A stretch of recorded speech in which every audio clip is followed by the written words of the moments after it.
अशा पद्धतीनं शेपूची भाजी तुम्ही नक्की ट्राय करा. तुमच्या घरात जर एखादा मेंबर असेल ना, ही भाजी न आवडणारा, तरीसुद्धा तो मेंबरसुद्धा ही भाजी आवडीनं खाणार. एवढी टेस्टी अशी ही भाजी बनते. कढईमध्ये तेल गरम करायला ठेवलं होतं आणि या छोट्या उकळीमध्ये ना लसूण ठेचून घेत होते. आता तेल गरम झालं, त्याच्यामध्ये अर्धा चमचा जिरी आणि मोहरी टाकली. मस्त तडतड द्यायची. त्यानंतर बारीक कट केलेला एक कांदा टाकून घेतला. या भाजीला कांदा वापरत असताना ना सोनेरी रंग येईपर्यंत परतून घ्यायचा. तुम्हाला समोर रंग दिसेल की कशा पद्धतीनं हा कांदा मी परतून घेतलाय. त्यानंतर ठेचलेला लसूण टाकून घेतला आणि चांगलं 2 मिनिटं बारीक गॅसवरती कांदा लसूण परतून घेतला. आणि आता तुम्ही कांद्याचा आणि लसणाचा रंग बघू शकता. त्यानंतर ही रात्रीच भाजी स्वच्छ धुवून वगैरे ठेवली होती. आता बारीक चिरून घेतली आणि शेपूची भाजी त्या कढईमध्ये टाकून घेतली. आता इथं अर्धी वाटी मटकीची डाळ स्वच्छ धुवून अर्धा तास पाण्यात भिजत घातली होती, ती टाकून घेतली. आणि तुकडा तांदूळ असतोय बरं का, किंवा कोणताही कणी तांदूळ असतोय, तो सुद्धा स्वच्छ धुवून अर्धा तास पाण्यात भिजत घालून ठेवला होता. तर तो तांदूळ सुद्धा अर्धी वाटी पाणी आणि तांदूळ टाकून घेतला. चवीपुरती लाल मिरचीची पूड आणि मीठ टाकून घेतलं आणि 2 ते 3 मिनिटं मस्त ही भाजी शिजवून घेतली. या भाजीचा तुम्ही असा पातळ गरगट्टा सुद्धा करू शकता, जसं की आपण पालकाचा गरगट्टा वगैरे करतो ना त्या पद्धतीनं. पण मला डब्याला द्यायची होती ही भाजी, म्हणून मी काही हिचा जास्त गरगट्टा केला नाही. पण तुम्ही या दोन्ही गोष्टी म्हणजे कांदा आणि तांदळाची कणी वापरून ना शेपूची भाजी बनवून नक्की बनवा. नक्की आवडेल तुम्हाला. आणि तुम्ही अशी भाजी बनवत होता का अगोदर, हे कमेंट करून मला नक्की सांगा, कारण बऱ्याच ताई बनवतही असतील या पद्धतीनं. आता भाजी 2 मिनिटं वाफवून घेतल्यानंतर शेंगदाण्याचा कूट टाकून घेतला आणि मिक्स करून घेतला. इतकी सुंदर आणि टेस्टी लागते ना भाजी, तुम्ही नक्की ट्राय करा ही रेसिपी. आज बागेत तर खूप सुंदर फुलं आली होती. आपल्या एका गुच्छ गुलाबाला ना एवढी एकाच फांदीवरती फुलं आलेत. माझं सुद्धा आज अचानक लक्ष गेलं होतं त्या गुच्छ गुलाबाच्या झाडाकडे, ते सुद्धा दाखवते. आता इथं आज पोह्याचा नाश्ता बनवला होता. असं बऱ्यापैकी काम आवरले. इथं चपाती वगैरे बनवून घेतल्या आणि पहिलं तर किचन वाटा आवरायच्या अगोदर दगडू धोंड्या चिंगीला खाऊ ठेवलाय. दाखवते तुम्हाला, परत लई दिवस झाले व्हिडिओ गेल्यात माणसाल. 1 मिनिट बॅक कॅमेऱ्याने दाखवते. हे बघा, दिसली का वाटीत मस्त दूध चपाती कुस्करून ठेवली आहे. इकडं आहे चिंगूताई आपली, ही आत नेते बाहेर. या कुंडीला मुंग्या लागल्या म्हणून ही कुंडी आहे ना बाहेर आणून ठेवली मी त्या दिवशी होम टूरच्या व्हिडिओमध्ये ना, आत नेऊन ठेवली होती. इकडं दगडू, हा आहे दगडू, हा दगडू आहे, हा आहे धोंड्या आणि ही त्यांची मम्मी चिंगी. आणि आता बघा ही दूध चपाती ठेवली वाटीत आणि मुंग्या लागू नये म्हणून खोडं ओढून ठेवलाय. आपली अशी टोकी यारी. झाडांना पाणी देऊन घ्यायचंय कारण झाडं सुकायला लागले. ते बघा जरबेरा दिसतंय, सुकायला लागले त्यामुळे. आणि इकडे ह्यांचा खाऊचा प्रोग्राम चालू आहे. म्हटलं खूप दिवस झालं तुम्हाला पिल्लं दाखवलं नाहीत. लाडू शेट गेलेत बाहेर फिरायला. आता कधी येते ते काय त्यांची गॅरंटी नाही. जरा फिरतात अलीकडं मोठे झाल्यामुळं बाहेर इकडं तिकडं.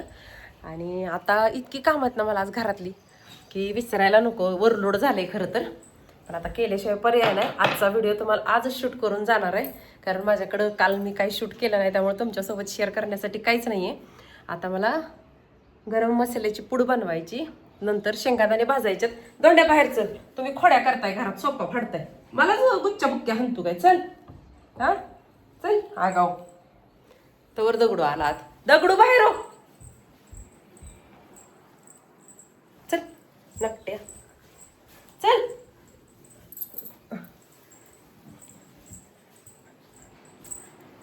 ही काय करते ती घरात येते, ती काम करत असताना मला डिस्टर्ब करते. ती सगळं फाडते, ती फिरते, ती सोपा बिपा इकडं तिकडं. मग ह्यांना बाहेर सोडायचं. आधी हँडवॉश करते आणि नंतर उर्वरित काम. घरात जाऊन हँडवॉश वगैरे केला, किचन ओट्यावरचं थोडंसं आवरलं. पण म्हटलं ऊन खूप पडायला लागले आणि झाडं मला सुकायला लागलेली दिसत होती, म्हणून पटकन बाहेर आले. अगोदर मोटर चालू केली. पाईप मात्र पाठीमागच्या बाजूला केळीला पाणी सोडलं होतं म्हणून तिकडं होता, तिकडून पाईप घेतला आणि इथं झाडांना सगळ्या पाणी द्यायला लागले होते. जसजसं ऊन डोक्यावरती येतं ना, मग तसतसं झाडांना जर पाणी नसेल ना, ताण बसला ना, तर झाडं सुकतात आणि लवकर रिकवर होत नाहीत. त्यामुळं माती सुकलेली दिसली की मी पटकरनं एकतर संध्याकाळी किंवा एकतर सकाळी ह्या सगळ्या झाडांना पाणी देऊन घेत असते. खरं तर मला इथलं थोडंसं साफसफाई करायचं आहे, पण आता बघू कधी वेळ मिळेल त्या टायमिंगला मी नक्कीच आवरून घेणार आहे. आणि आता हे समोर एक तुम्हाला बॅगमध्ये रोप दिसत असेल ना, तर ती गुलाबी रंगाची जास्वंद आहे. आणि आता तिला जागा शिल्लक राहिला नाही आहे बागेत लावण्यासाठी आणि मला खरं तर ना तिला कुंडीत पण लावायची नाही आहे, जमिनीत लावायचे, कारण झाड खूप मोठं होतं आणि झाड मोठं झालं ना त्याला फुलं पण भरपूर येतात आणि लाईट पिंक कलर असल्यामुळं दिसायला ती फुलं खूप सुंदर दिसतात. अगोदर पण मी हे गुलाबी रंगाच्या जास्वंदीचं झाड आपल्या बागेत लावलं होतं. खूप जुने व्हिडिओ जर कोणी पाहिले ना तर त्यांना बघायला मिळेल. म्हणजे जवळजवळ 6-7 फूट उंच झालं होतं आणि खालच्या बाजूनी ना मुंग्यांनी त्याच्या मुळ्या खाऊन टाकल्या, त्यामुळे वरच्या बाजूचं झाड आहे ना ते पूर्ण सुकून गेलं. म्हणून मी परत एकदा हे रोप आणले, कारण ज्या झाडांना जास्त फुलं येतात ना तशी 1-2 झाडं तर आपल्या बागेत असायलाच हवीत, म्हणजे देवांना किंवा घरातल्या पूजेच्या टायमिंगला ना बिलकुल फुलं कमी पडत नाहीत. इथं गुलाबाला तुम्ही बघू शकता आपल्या किती फुलं आलेत आणि आता 10-12 दिवस झालं ती फुलं तशीच आहेत. रोज थोडी थोडी उमलतात ते, त्यातली थोडी थोडी आम्ही पूजेसाठी पण वापरतोय. पण इथंच ना एका गुच्छ गुलाबाला इतकी फुलं आलीत एकाच फांदीवरती. या दोन्ही गुलाबांच्या मध्यभागी तो गुलाब असल्यामुळं माझं काही तिकडं लक्षच गेलं नव्हतं, घरातली कामं हे सगळं बघता बघता. पण आज लक्ष गेल्यानंतर आणि एवढी छोटी नाजूक फुलं बघून ना खूप भारी वाटत होतं. आता हे हँगिंगचे काही आपले प्लॅन्टर आहेत ना ते सुद्धा सुकले होते, कारण दिवस उगवल्या ना ह्याच्यावरती ऊन पडत असतं, त्यामुळे ह्यातलं पाणी आहे ना लवकर सुकून जातं. आणि ज्या कुंड्यातली माती आहे ना ती पण माती मी अशी पाणीचा निचरा होणारी बनवली, म्हणजे पाणी साठून नाही राहिलं पाहिजे. पाणी जर कुंड्यात मातीत साठून राहिलं ना एकतर शेवळ चढतं किंवा मग मुळं सडून जातात आणि ती झाडं काही व्यवस्थित येत नाहीत. म्हणजे माती बनवताना त्याच्यामध्ये कोकोपीट, वाळू अशा पद्धतीचं आणि मग माती, शेणखत असं मिक्स केलं, त्यामुळे ती माती आहे ना लवकर सुकली जाते. त्यामुळे 1 दिवसाआड किंवा 2 दिवसाआड का होईना आठवणीनं ह्या सगळ्या कुंडीतल्या झाडांना मला पाणी देऊन घ्यावं लागतं. आता तुळशीला पण थोडंसं म्हटलं मोठी कुंडी आहे ती, म्हणजे तुळशी वृंदावन आपलं, तर त्याला सुद्धा भरपूर पाईपचं ताजं पाणी हे चालू केलं होतं, म्हणून भरपूर पाणी देऊन घेतलं. हे बघा पाठीमागं इतकं छान वाटायला लागले. आता ही जाई आहे का जुई आहे बघा. आता पाऊस चालू झाला की ह्याला फुलं यायला सुरू झालीत. खूप छान फुलं येतात आणि वास काय 1 नंबर येतो ह्याचा.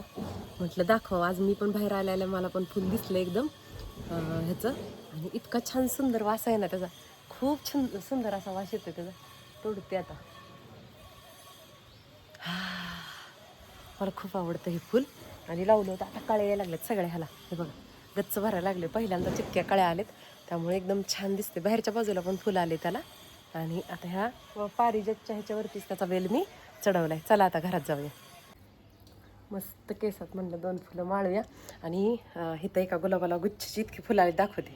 हे बघा माझं पण लक्ष नव्हतं, इथं मध्यभागी एक छोटासा गुलाब आहे, हा बटन गुलाब, आणि ही एकच फांदी आहे बघा. हे बघा ही एक फांदी आहे आणि ह्या एका फांदीवरती हे एवढे सगळे गुलाब लागलेत. तुम्हीच मोजा किती फुलं आहेत ही गुलाबाची, आणि दिसायला पण किती सुरेख दिसते बघा. ती एकदम लक्ष गेलं म्हणजे झालंय असं. हे बघा हे गुलाब त्याच्या मधोमध ते छोटंसं रोप होतं, त्यामुळे त्याच्याकडे लक्षच जात नव्हतं. अचानक एकदम लक्ष गेलं, एवढा मोठा गुच्छ बघून मला सुद्धा आश्चर्य वाटत होतं.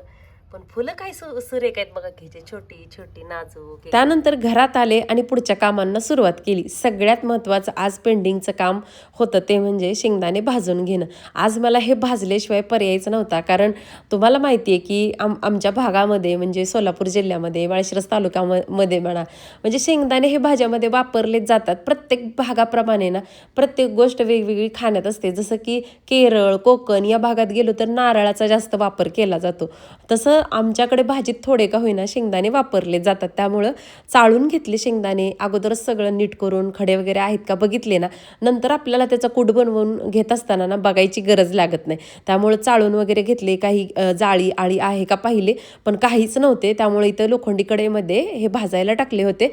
आणि बघा शेंगदाणे भाजत असताना ना बारीक गॅसवरती भाजायचे, म्हणजे कूट आहे ना त्याचा पांढरा पडत नाही.